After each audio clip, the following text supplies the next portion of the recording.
கோவையில் தள்ளு வண்டியில் மர்ம நபர் ஒருவர் பொருட்களை திருடும் சிசிடிவி காட்சிகள் வெளியாகியுள்ளது. கோவை பாப்பநாயக்கம்பாளையம் பெருமாள் கோவில் அருகே முத்து என்பவர் சாலையோர டிஃபன் கடை நடத்தி வருகிறார்.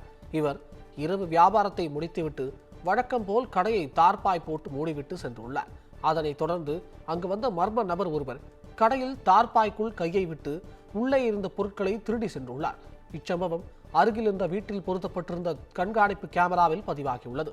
இந்நிலையில் அந்த வீடியோவை முத்து சமூக வலைதளத்தில் பதிவிட்டு தன் கடையில் தொடர்ந்து இதுபோன்ற திருட்டு நடைபெற்று வருவதாக வேதனை தெரிவித்துள்ளார்.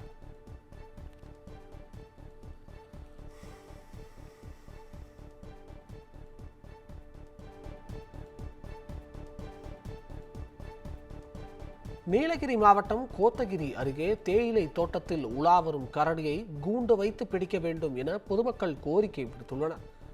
கோத்தகிரி அருகே பாக்கிய நகர் பகுதியில் உள்ள தேயிலை தோட்டத்தில் கரடி ஒன்று உலா வருகிறது. இதனால் தேயிலை தோட்ட தொழிலாளர்கள் பணிக்கு செல்லாமல் அச்சத்தில் உள்ளனர்.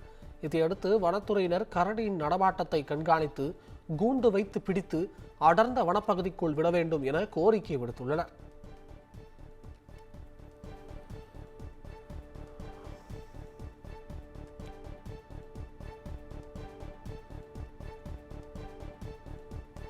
கரூர் மாவட்டம் குளித்தலை அருகே கடையில் மின்சார பிளக்கை சுவிட்ச் பாக்ஸில் சொருகும் போது மின்சாரம் பாய்ந்து பள்ளி சிறுவன் பரிதாபமாக உயிரிழந்தார். சத்தியமங்கலம் கிராமத்தை சேர்ந்த குமாரபாண்டியன் சண்முகவல்லி தம்பதியருக்கு 2 மகள்கள் மற்றும் குகன் பாண்டியன் என்கிற மகன் உள்ளனர். சண்முகவல்லி பானிபூரி கடை வைத்து தொழில் செய்து வருகிறார். இந்த நிலையில் பள்ளி சிறுவன் குகன் தாயார் நடத்தி வரும் கடையில் மின்விளக்கை எரிய விடுவதற்காக மின்சார பிளக்கை சுவிட்ச் பாக்ஸில் சொருக்கியுள்ளார். அப்போது எதிர்பாராத விதமாக மின்சாரம் தாக்கியதில் பயங்கர சத்தத்துடன் மயங்கி விழுந்த சிறுவன் பரிதாபமாக உயிரிழந்தார். இதுகுறித்து வழக்கு பதிவு செய்த போலீசார் விசாரணை செய்து வருகின்றனர்.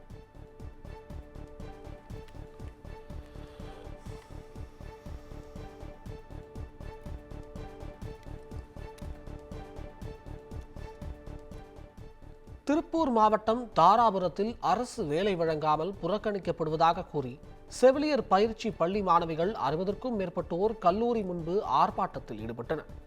2023ஆம் ஆண்டு பொது சுகாதாரம் மற்றும் நோய் தடுப்பு மருத்துவத்துறையின் அரசாணைப்படி துணை செவிலியர் மருந்து துறையில் பணியிடங்களை நிரப்ப அரசு உத்தரவிட்டுள்ளது.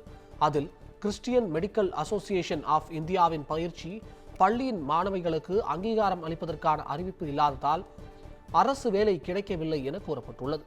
இதுகுறித்து கல்லூரி நிர்வாகத்திடம் தெரிவித்தும் நடவடிக்கை எடுக்கப்படவில்லை என குற்றம் சாட்டி மாணவிகள் கல்லூரி முன்பு ஆர்ப்பாட்டத்தில் ஈடுபட்டனர்.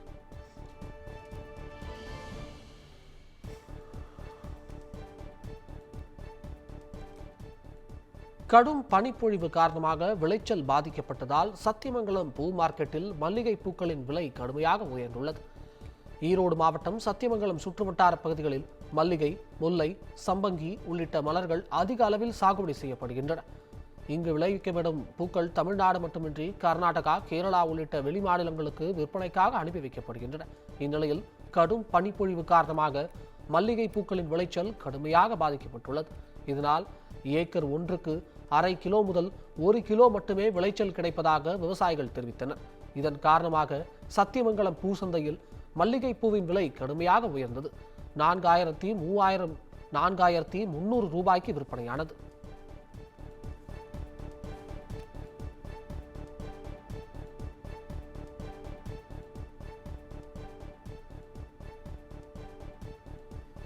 புளியங்குடியில் மின் மோட்டார் போட்ட பெண் எதிர்பாராத விதமாக மின்சாரம் பாய்ந்து உயிரிழந்த சம்பவம் சோகத்தை ஏற்படுத்தியுள்ளது. தென்காசி மாவட்டம் புளியங்குடி பகுதியை சேர்ந்த காளீஸ்வரி தனது குழந்தையுடன் வசித்து வருகிறார். இவரது கணவர் காளிராஜ் கேரளாவில் ஓட்டல் வேலை பார்த்து வருகிறார். இந்த நிலையில் காளீஸ்வரி முற்றத்தை சுத்தம் செய்ய தண்ணீர் தெளிப்பதற்காக வீட்டில் உள்ள மின் மோட்டாரை போட்டுள்ளார். அப்போது பெண்ணின் சேலை எதிர்பாராத விதமாக மின் மோட்டார் இறக்கையில் சுற்றியுள்ளது. இதனால் மின் மோட்டாரில் விழுந்த காளீஸ்வரி மீது மின்சாரம் பாய்ந்த நிலையில் தூக்கி வீசப்பட்டார். சிறிது நேரம் கழித்து உறவினர்கள் வந்தபோது பெண் உயிரிழந்தது தெரியவந்தது. தொடர்ந்து தகவலின் பேரில் அங்கு வந்த காவல்துறையினர் விபத்து குறித்து விசாரணை மேற்கொண்டு வருகின்றனர்.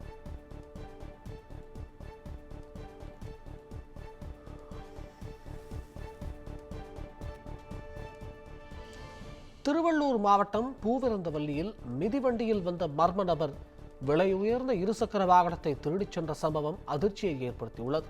பூவிருந்தவல்லி ராஜா அக்ரகாரம் தெருவை சேர்ந்த யுவராஜ் வீட்டிற்கு வெளியே நிறுத்தி வைத்திருந்த விலை உயர்ந்த இருசக்கர வாகனம் திருடு போனது. இதையடுத்து அப்பகுதியில் உள்ள சிசிடிவி கேமரா காட்சிகளை ஆய்வு செய்தபோது மிதிவண்டியில் வந்த மர்ம நபர் ஒருவர் இருசக்கர வாகனத்தின் லாக்கை உடைத்து திருடிச் சென்றது தெரியவந்துள்ளது. இதுகுறித்து அவர் அளித்த புகாரின் பேரில் விசாரணை மேற்கொண்ட போலீசார் கொள்ளையனை தேடி வருகின்றனர்.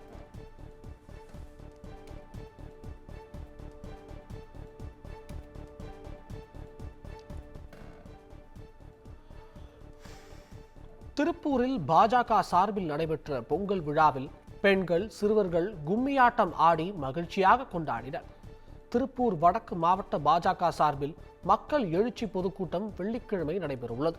இந்த பொதுக்கூட்டத்தில் பாஜக தமிழக தலைவர் நயினார் நாகேந்திரன், பாஜக முன்னாள் மாநில தலைவர் அண்ணாமலை, நடிகை குஷ்பு உள்ளிட்ட முக்கிய தலைவர்கள் கலந்து கொள்ள உள்ளனர். அந்த வகையில் மாநில நடைபெறவுள்ள திடலில் 100க்கும் மேற்பட்ட பெண்கள் ஒன்று கூடி பொங்கல் வைத்தனர். அதனைத் தொடர்ந்து 100க்கும் மேற்பட்ட பெண்கள், சிறுவர்கள் ஒரே மாதிரியான உடை அணிந்து உற்சாகமாக கும்மியாட்டம் ஆடினர். மேலும் சிறுவர் சிறுமிகள் கலந்து கொண்ட சிலம்பாட்ட நிகழ்வும் நடைபெற்றது.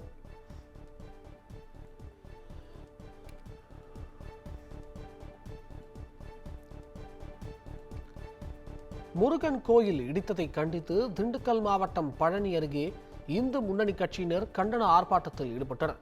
திருப்பூர் மாவட்டம் பெருமாநல்லூர் பகுதியில் இருந்த முருகன் கோயில் பல்வேறு காரணங்களை கூறி இடிக்கப்பட்டது.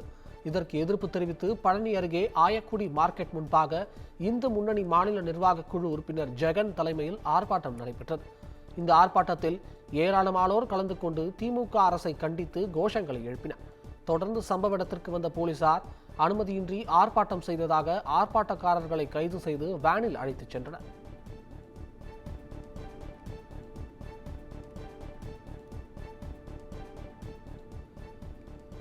திருவாரூர் மாவட்டம் மன்னார்குடி அருகே பள்ளி மாணவியிடம் சில்மிஷத்தில் ஈடுபட்ட உடற்கல்வி ஆசிரியர் மீது போக்சோ சட்டத்தில் போலீசார் வழக்கு பதிவு செய்துள்ளனர்.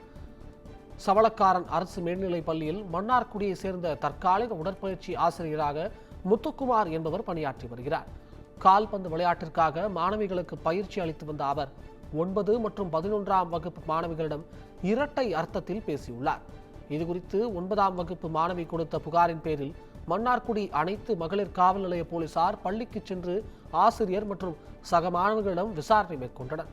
இதில் மாணவியின் குற்றச்சாட்டு உண்மை என தெரிய வந்ததை தொடர்ந்து உடற்கல்வி ஆசிரியர் முத்துக்குமார் போக்சோ சட்டத்தின் கீழ் வழக்கு பதிவு செய்தனர்.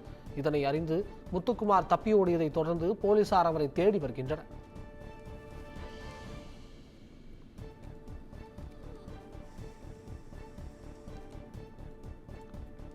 நாகை அருகே 4 வழிச்சாலை பணிகளை தடுத்து நிறுத்தி கிராம மக்கள் சாலை மறியலில் ஈடுபட்டதால் அப்பகுதியில் போக்குவரத்து பாதிக்கப்பட்டது.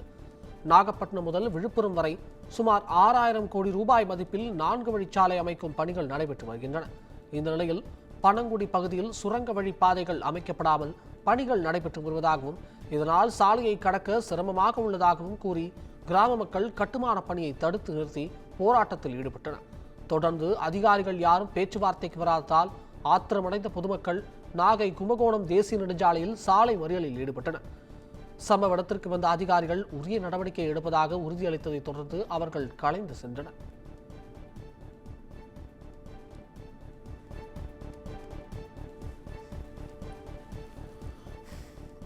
மயிலாடுதுறையில் உள்ள பிரசித்தி பெற்ற புனித புதுவை மற்றும் வனத்து அந்தோணியார் திருத்தல ஆண்டு திருவிழா கொடியேற்றத்துடன் தொடங்கியது. பங்குச்சந்தை தேவதாஸ் இக்னேஷியல் தலைமையில் ஆலய வளாகத்தில் கொடி பவனி நடைபெற்ற நிகழ்ச்சியில் உதவி பங்குத்தொகை மனோஜ் சேவியர் பவனியை வழிநடத்தினார். தஞ்சை மறைமாவட்ட வேந்தர் ஜோதி நல்லப்பன் கொடியை புனிதம் செய்து புனித அந்தோணியர்களின் திருவுருவ கொடியை ஏற்றி திருவிழாவை தொடங்கி வைத்தார். தொடர்ந்து ஆலயத்தில் சிறப்பு திருப்பலி நடைபெற்றது. இதில் உலக அமைதிக்காகவும் சமத்துவம் சகோதரத்துவம் தழைக்க தோங்கவும் வேண்டி சிறப்பு பிரார்த்தனை வழிபாடுகள் நடைபெற்றன.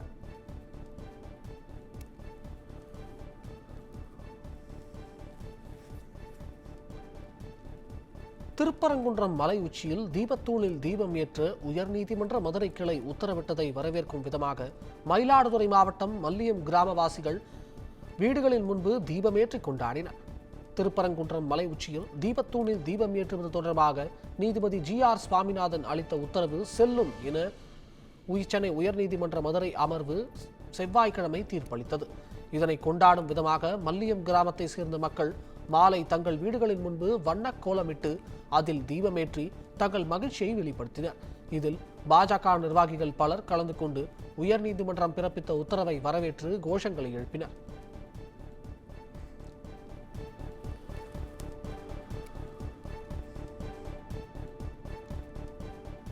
தருமபுரி மாவட்டம் பாலக்கோடு அருகே உணவு தேடி ஊருக்குள் புகுந்த காட்டு யானைகளால் பொதுமக்கள் பீதியடைந்துள்ளனர். பஞ்சப்பள்ளி அருகே சூடனூர் கிராம பகுதியில் 2 காட்டு யானைகள் உணவு தேடி தஞ்சம் அடைந்துள்ளது. திடீரென பிளிரல் சத்தம் கேட்டு அப்பகுதி மக்கள் சென்று பார்த்தபோது காட்டு யானைகள் தோட்டத்திற்குள் தஞ்சம் அடைந்துள்ளதை கண்டு அதிர்ச்சி அடைந்தனர்.